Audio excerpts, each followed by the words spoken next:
হুজুর এবার বর্ণনা করে 40 মিনিট আগে আমি যারে কবর দিলাম, কবর খনন করার জন্য হুজুর একটা সাপুল নিয়েছে।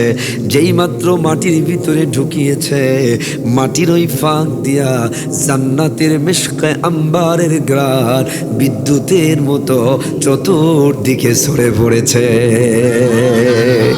এত চমৎকার গ্রান জীবনেও কেউ কোনোদিন শোনে নাই। আশেপাশের আরো মানুষ জমা হয়ে গেল। হুজুর এবার বর্ণনা করে আমি মাটিগুলো সরানো শুরু করলাম। 40 মিনিট আগে আমি আমার নিজের হাত দিয়া মাটি আর বাঁশ দিয়া যারে দাফন করেছি, হুজুরে বলে এবার আমি কবরের 3 ইঞ্চি মাটি সরাইয়া দেখি, গোটা কবরের ভিতরে কোনো মাটি নাই। আমার আল্লাহ গোটা কবরটারে জান্নাতের ফুল দিয়া সাজায়া দিয়েছে। হুজুরে বলে তাকায়া দেখি কে যেন কুদরতি হাতে আমার ওই সার্টিফিকেটের কাগজগুলো ওই আমার জান্নাতের ফুলের উপরে চমৎকার করে সাজায়া রেখেছে। হুজুরে বলে আমি আমার সার্টিফিকেটগুলো নিলাম, তাড়াতাড়ি করে মাটি চাপা দিয়ে দিলাম। হুজুরে বলে এলাকার লোকদেরকে ডাক দিয়ে বলে ভাই আমি আমার থানায় পড়ে যেতে চাই, আমি আমার কাজে পড়ে যেতে চাই।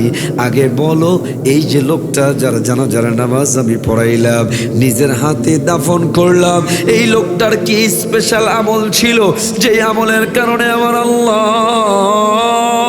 40 মিনিটের ব্যবধানে কবরটারে জান্নাতের বাগান বানায়া দিয়েছে। মালয়েশিয়ার কুয়ালালামপুরে একটা ইজতেমা হয়, মাওলানা জুলফিকার আলী নকশবন্দি রহমতুল্লাহ আলাই, যার হাতে লক্ষ লক্ষ অমুসলমান কালিমা পড়ে মুসলমান হয়েছে। তিনি আমাদেরকে একটা বাস্তব ঘটনা শোনাচ্ছেন। কোরআনের সাথে একটু কানেকশন থাকলে, কোরআনের সাথে একটু টাচ আপ থাকলে, কোরআনের সাথে একটু ভালোবাসা হলে কি দাম আল্লাহ বাড়ায়। ইন্ডিয়ার একটা ঘটনা আমাদেরকে শোনাচ্ছিলেন। ইন্ডিয়ার একটি গ্রাম, অত্যন্ত হিন্দু অধ্যুষিত এলাকা, মানে একটাই মুসলিম এলাকা, আশেপাশের সব গ্রাম হিন্দু। এরকম একটা গ্রামে মাদ্রাসা নাই, একটা মাত্র মসজিদ। ওই মসজিদের যিনি ইমাম, ইমামের বাড়ি এলাকায় না, অন্য স্টেটই। আপনারা যারা জানেন ইন্ডিয়ায় গিয়েছেন, এক স্টেট থেকে আর এক স্টেটে যেতে 3 দিন 4 দিন 5 দিন 6 দিন 7 দিন লাগে। তো ইমামের বাড়ি অন্য স্টেটে। হায় হায়, গোটা এলাকার ভিতরে কোনো আলেম নাই, ইমাম নাই, হাফেজ নাই। একজন ইমাম সাহেব ছুটিতে বাড়িতে গেছে, তারপরের দিন ওই এলাকায় একজন মানুষ মারা গেছে। আর মানুষ তো মারা গেছে, কিন্তু জানাজার নামাজ কি পড়াবে? আমার ভাইয়েরা সারাটা দিন লাশটা পড়া, সারাটা রাত লাশটা পড়া, পুরোটা দিন রাত চলে গেল। পরের দিন এলাকার লোকজন মিলে সিদ্ধান্ত নেয় কি করা যায়, কি করা যায়। এইভাবে যদি লাশটা পড়ে থাকে দুর্গন্ধ বের হয়ে যাবে, লাশটা ফুলে যাবে। এলাকার লোকজন মিলে সিদ্ধান্ত নেয় যে চলো চলো মাইয়িতকে গোসল করায়, কাফনের কাপড় দিয়ে পেঁচায়, জানাজার খাটনিয়ায় উঠায়। এখান থেকে মনে করেন ঢাকা হাইওয়ে, এলাকার লোকজন মিলে চিন্তা করে চলো চলো এখান থেকে কয়েক কিলোমিটার দূর বিশ্ব রোড, বিশ্ব রোডের বাসায় পাশে গিয়ে দাঁড়ায়। হতে পারে বিশ্ব রোড দিয়ে কোনো আলেম যাবে, আমরা তাদের জানাজার নামাজ পড়ানোর জন্য বলবো। এলাকার লোকজন পরের দিন সকালবেলায় মাইয়িতকে গোসল করায়া, কাফনের কাপড় পরায়া, জানাজার খাটনিয়ায় উঠায়া আস্তে আস্তে করে চলেছে বিশ্ব রোডের দিকে। বিশ্ব রোডের পাশে গিয়ে দাঁড়িয়েছে। অনেকক্ষণ অপেক্ষা করার পর একজন দাড়িওয়ালা টুপিওয়ালা একজন আলেম সাইকেল নিয়ে আসতেছে। এলাকার লোকজন থামালো, হুজুর থামেন, আমরা পড়েছি বড্ড বিপদে। বলে হুজুর সাইকেল থেকে নেমে বলে কি বিপদ? এলাকার লোকজন বলে হুজুর আমাদের এক ভাই গতকাল সকাল বেলায় মারা গেছে, জানাজার নামাজ পড়ানোর মতো কেউ নাই, দয়া করে যদি একটু জানাজার নামাজটা পড়ায়া দেন বড্ড উপকার হয়। হুজুরে বলে হ্যাঁ হ্যাঁ, আমি একজন আলেম কিন্তু পেশায় একজন পুলিশ, থানায় যাওয়া লাগবে, টাইমের বড় অভাব, এদিকে তোমরাও পড়েছ বিপদে, দাঁড়াও দাঁড়াও জানাজার নামাজটা পড়ায়া দেই। হুজুরে দাঁড়াইলেন, জানাজার নামাজ পড়ালেন। এবার হুজুরে চলে যাবে, এলাকার লোকজন ডাক দিয়ে বলে হুজুর জানাজার নামাজ তো পড়ালেন, কিন্তু মাইয়েতকে কবরে কি করে রাখতে হয়, কি দোয়া পড়তে হয় আমাদের জানা নাই, দয়া করে মেহেরবানি করে যদি একটু কবরস্থ করে দেন বড্ড উপকার হয়। হুজুরে ঘড়ি দেখে বলে টাইম নাই, থানায় যাওয়া লাগবে, রিপোর্ট করা লাগবে, এদিকে তারাও ছাড়ে না। হুজুরে বলে ঠিক আছে চলো চলো তাড়াতাড়ি করো। হুজুরে তাড়াহুড়া করে কবরস্থানে গেলেন, তাড়াহুড়া করে কবর খনন করলেন, মাইয়েতকে মাটি আর বাঁশ দিয়া দোয়া দরুদ পড়ে কবরস্থ করে হুজুরে এবার সাইকেল নিয়ে রওনা করলেন থানায়। হুজুরের থানায় গিয়া পকেটের ভিতরে হাত দিয়া দেখে হুজুরের পকেটের ভিতরে জরুরি কিছু সার্টিফিকেটের কাগজ ছিল, সার্টিফিকেটের কাগজগুলো পাওয়া যাচ্ছে না। রাস্তার ভিতরে, থানার ভিতরে, বাড়ির ভিতরে সব জায়গায় তন্ন তন্ন করে খোঁজা হলো, কোথাও পাওয়া গেল না। হুজুরে কনফার্ম হলেন আমার সার্টিফিকেটের কাগজগুলো কোথাও পড়ে নাই, আমার সার্টিফিকেটের কাগজগুলো মাইয়েতকে কবর দিতে নিয়া তাড়াহুড়া করতে গিয়া কবরের ভিতরেই পড়ে গেছে। হুজুরে এবার সাইকেল নিয়ে এলাকায় যায়, এলাকার লোকদেরকে ডাক দিয়ে বলে ভাই আমি তোমাদের উপকার করেছি, এইবার তোমরা আমার উপকার করো।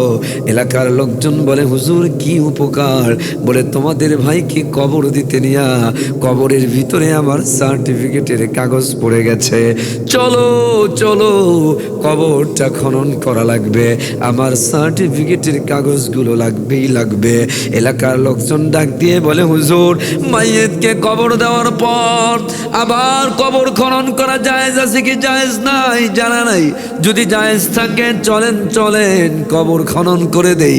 এলাকার হুজুরে ডাক দিয়ে ঘড়ি দেখে বলে মাত্র 40 মিনিট আগে কবর দেওয়া হয়েছে, এখনো লাশটা ফলে নাই, ফাটে নাই, বিশেষ প্রয়োজনে আবার কবর খনন করা যায়। এলাকার লোকজন এবার হাজার হাজার মানুষ হুজুরের পিছনে রওনা করেছে কবরস্থানের দিকে। কারণ তারা জীবনেও কোনোদিন মাইয়েতকে কবর দেওয়ার পর আবার কবর খনন করা দেখে নাই। হুজুর এবার বর্ণনা করে 40 মিনিট আগে আমি যারে কবর দিলাম, কবর খনন করার জন্য হুজুরে একটা সাপুল নিয়েছে, যেই মাত্র মাটির ভিতরে ঢুকিয়েছে মাটির ওই ফাঁক দিয়া জান্নাতের মিশকে আম্বারের গ্রান বিদ্যুতের মতো চতুর্দিকে ছড়ে পড়েছে। এত চমৎকার গ্রান জীবনেও কেউ কোনোদিন শোনে নাই। আশেপাশের আরো মানুষ জমা হয়ে গেল। হুজুরে এবার বর্ণনা করে আমি মাটিগুলো সরানো শুরু করলাম। 40 মিনিট আগে আমি আমার নিজের হাত দিয়া মাটি আর বাঁশ দিয়া যারে দাফন করেছি। হুজুরে বলে এবার আমি কবরের 3 ইঞ্চি মাটি সরাইয়া দেখি গোটা কবরের ভিতরে কোনো মাটি নাই। আমার আল্লাহ গোটা কবরটারে জান্নাতের ফুল দিয়া সাজায়া দিয়েছে। হুজুরে বলে তাকায়া দেখি কে যেন কুদরতি হাতে আমার ওই সার্টিফিকেটের কাগজগুলো ওই আমার জান্নাতের ফুলের উপরে চমৎকার করে সাজায়া রেখেছে। হুজুরে বলে আমি আমার সার্টিফিকেটগুলো নিলাম, তাড়াতাড়ি করে মাটি চাপা দিয়ে দিলাম। হুজুরে এবার এলাকার লোকদেরকে ডাক দিয়ে বলে ভাই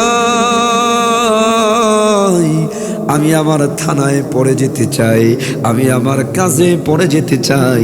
আগে বলো, এই যে লোকটা যার জানাজার নামাজ আমি পড়াইলাম, নিজের হাতে দাফন করলাম, এই লোকটার কি স্পেশাল আমল ছিল যে আমলের কারণে আমার আল্লাহ 40 মিনিটের ব্যবধানে কবরটারে জান্নাতের বাগান বানায়া দিয়েছে।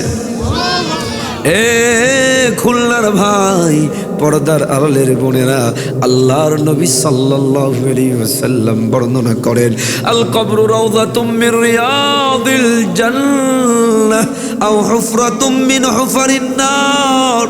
মানুষ মারা যাওয়ার পর কবরটা জান্নাতের বাগান অথবা জাহান্নামের গর্ত, তৃতীয় কোনো অপশন নাই। হুজুরে বলে, আমিও তো মারা যাব, জানতে চাই লোকটার কি আমল ছিল, আমারে বলো না। এলাকার লোকজন ডাক দিয়ে বলে, হুজুর, লোকটা বড় মূর্খ মানুষ, 5 ওয়াক্ত নামাজ পড়তো, ক্ষেত খামারে কাজ করতো, স্পেশাল কোনো আমল আমাদের জানা নাই, মা বাবা ছেলে মেয়ে কেউ নাই, একটা বোনের সাথে থাকে। হুজুরে বলে, নিয়ে যাও, বোনের সাথে কথা বলতে চাই। পর্দার আড়াল থেকে বোনটারে হুজুরে ডাক দিয়ে বলে, বোন, কি আমল ছিল তোমার ভাইয়ের যে আমলের কারণে আমার আল্লাহ 40 মিনিটের ব্যবধানে কবরটারে জান্নাতের বাগান বানায়া দিয়েছে? হুজুরে বলে, বোনে ডাক দিয়ে বলে, হুজুর, তেমন কোনো আমল তো আমিও দেখি নাই, তবে হ্যাঁ একটা আমল সারা জীবন দেখেছি। বলে, কি আমল? বলে, আমার ভাইকে দেখতাম প্রত্যেক দিন মাগরিবের নামাজের পর কি যেন একখানা কিতাব নিয়ে বসতো। আমার ভাই পড়তে জানতো না, অক্ষর জ্ঞান ছিল না, অক্ষরও চিনত না, কিন্তু কিতাবটারে নিয়া সিনার সাথে লাগাইতো, আবার খুলে খুলে শাহাদাত আঙ্গুলি দিয়া চোখের পানিগুলো ছেড়ে ছেড়ে আল্লাহরে ডাক দিয়ে বলতো, আয় মেরে মাওলা, आए मेरे बारी, जो कुछ तूने कहा सब कुछ सच है। আমার ভাইকে দেখতাম চোখের পানিগুলো ছেড়ে ছেড়ে আল্লাহরে বলতো, আল্লাহ, আমি আপনার কিতাব পড়তে জানি না, কিন্তু কলিজা দিয়া মোহাব্বত করি। ওগো আল্লাহ, আমি যখন মারা যাব আপনার কিতাবের ভালোবাসার উসিলায় আমার কবরটারে জান্নাতের বাগান বানায়া দিয়ে। হুজুরে বলে, বোন, কিতাবটা আনো একটু দেখি কোন কিতাব। হুজুরের হাতে কিতাব দেয়, হুজুরে কিতাবটা হাতে নিয়ে দেখেন, না না না না, দুনিয়ার সাধারণ কোনো কিতাব না। ওই মূর্খ লোকটা প্রত্যেক দিন আল্লাহর কোরআনটারে বুকে নিয়ে নিয়ে ভালোবাসতো, কোরআনের প্রতি ভালোবাসার বহির প্রকাশ করত। হুজুরে বলে, হ্যাঁ, কোরআনের ভালোবাসার উসিলায় আল্লাহ তার সব গুনাহ মাফ করে কবরটারে জান্নাতের বাগান বানায়া দিয়েছে।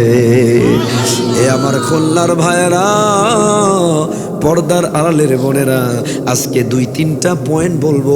1 নাম্বার পয়েন্ট প্রথমে আগে আপনাদেরকে শোনাই। এ দুনিয়া স্বার্থের দুনিয়া, স্বার্থের আঘাত লাগলে কেউ কারো না, কথা কয় না? সবচেয়ে কাছের বন্ধু যদি টের পায় স্বার্থ ফোন দেন টাকার জন্য, তাহলে আপনার ফোন নাম্বার ব্ল্যাক লিস্টে দিয়ে দেয়, কথা কয় না? আপন বউ যদি স্বার্থের আঘাত লাগে, অন্যর হাত ধরে ভেঙে যাইতে সময় লাগে না, কথা কয় না? ঠিক কিনা? এ খুলনার ভাই, পর্দার আড়ালের বোন, সবাই রে বলি, এই তো মাত্র 2-3 সপ্তাহ আগে ভূমিকম্প হলো। আপনাদের এলাকায় হয়েছে কিনা জানি না, টের পাইছেন কিনা? আমি যে বিল্ডিংয়ে থাকি, 10 তলা বিল্ডিং, যেই মাত্র ভূমিকম্প শুরু হয়েছে, রাতে মাহফিল করে ঘুমিয়েছি ফজরের পরে এসে, যেই মাত্র ভূমিকম্প হয় পুরো বিল্ডিং এর ভিতরে কান্না চিৎকার, যে যার যার মতো বের হয়ে যায়। ভিডিও ক্লিপ আসলো সামনে, দেখলাম আপন বাবা সন্তানকে নিয়ে দোকানের ভিতরে ঢুকেছে, যেই মাত্র ভূমিকম্পের নাড়া দিয়েছে সন্তানকে ফেলে বাবা নিজের বাঁচানোর জন্য দৌড়ানো শুরু করেছে। এ ভাই, দুনিয়ার সামান্য কম্পনেই যদি এমন হয়, একটাবার চিন্তা করেন না হাসরের ময়দানে। কোরআনটা খুলবেন 30 নম্বর পারা 80 নম্বর সূরা, সূরা আবাসা 33, 34, 35 নম্বর আয়া। আল্লাহ বলেন ফাইদা জাআতিস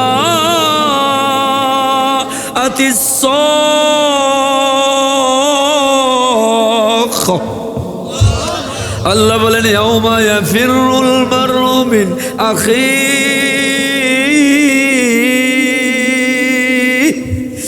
আল্লাহ বলে কাল হাসরের ময়দানে বাবা সন্তানের পরিচয় দিবে না, সন্তান বাবার পরিচয় দিবে না, স্বামী স্ত্রীর পরিচয় দিবে না, স্ত্রী স্বামীর পরিচয় দিবে না। ওই হাসরের ময়দানে ভাই কেউ কারো কাজে আসবে না, নেতা দলের না, নেতা তার কর্মীর না, কর্মী তার নেতার না। ওই সময় একমাত্র উপকারে আসবে আল্লাহর কোরআন। আল্লাহর নবী বলে আপনারা যারা এই যে কোরআনের ভালোবাসায় বসে আছেন, কোরআন যারা পড়েন, কোরআন যারা মানেন, আল্লাহর নবী বলে আলকাল হাসরের ময়দানে সায়াজিউল কোরআন, কোরআন আপনার পাশে এসে দাঁড়াবে। কোরআন বলবে আল্লাহ অমুক মাহফিলের ময়দানে গভীর রাত্রি পর্যন্ত ঠান্ডা উপেক্ষা করে বান্দারা বসেছিল, কোরআনের ভালোবাসায় ফজরের নামাজে যায় নামাজে হাজির হয়ে গেছে। আয় আল্লাহ কোরআন পড়েছে, কোরআন মেনেছে। আল্লাহ কোরআন আল্লাহরে বলবে আল্লাহ আজকে আমি কোরআন এই বান্দারে জান্নাতে না নিয়ে যাব না, কোরআন সুপারিশ করে করে আপনার জান্নাতে নিয়ে যাবে। এই জন্য প্রথম ওয়াদায় ভাই শুধু বয়ান শুনে নয়, দিল থেকে ওয়াদা নেন। যারা কোরআন পড়তে পারেন না কোরআন পড়া শিখবেন, কোরআন বোঝা যারা পারেন বোঝা শিখবেন, কোরআন অনুযায়ী জীবন পরিচালনা করবেন। ওয়াদা ইনশাআল্লাহ। বলেন না ইনশাআল্লাহ? দুটো হাত তুলে বলেন না আল্লাহ? আরো জোরে বলেন না আল্লাহ? আমাদেরকে কোরআন শেখার, বোঝার, মানার তৌফিক দেন। বলেন আমিন। জোরে বলেন আমিন।